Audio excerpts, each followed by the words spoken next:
Well, the news of the indictment sending shockwaves across the country.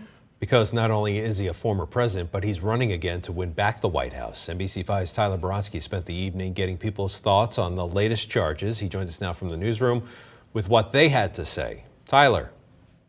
Yeah, Brian Oswald, I spoke with a number of Vermonters today on how they think this will impact Donald Trump's 2024 presidential campaign.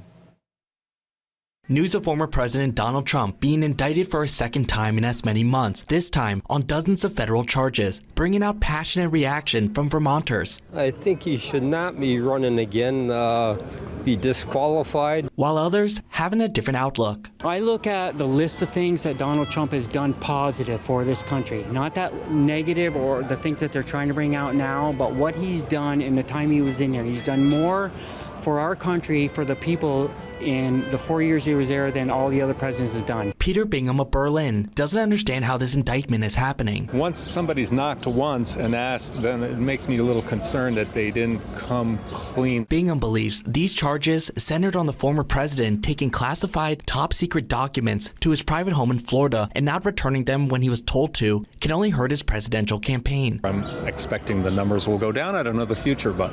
Matt Dickinson, political expert at Middlebury College, says the reaction from the rest of the Republican presidential candidates already in the race will impact if Trump's numbers drastically change. If Ron DeSantis or a Chris Christie or a Nikki Haley frame this as a witch hunt, Department of Justice that is politically motivated to get him, then I suspect it's not going to have a damaging impact for his prospects, Trump's prospects for the nomination.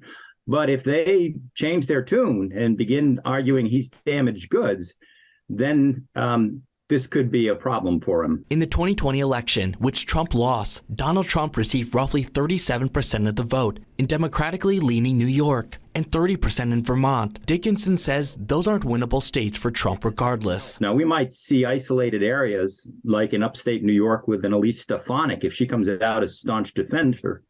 He may get some support there, but statewide, and certainly not in Vermont with Phil Scott, who has been a longtime vocal critic of Donald Trump, certainly is not going to back away from that in light of this indictment.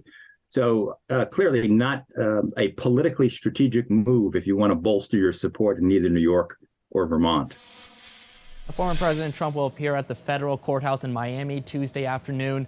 Similar to his New York grand jury appearance, he's not expected to be fingerprinted or have his mugshot taken. Live in the newsroom tonight, Tyler Boronsky, NBC5 News.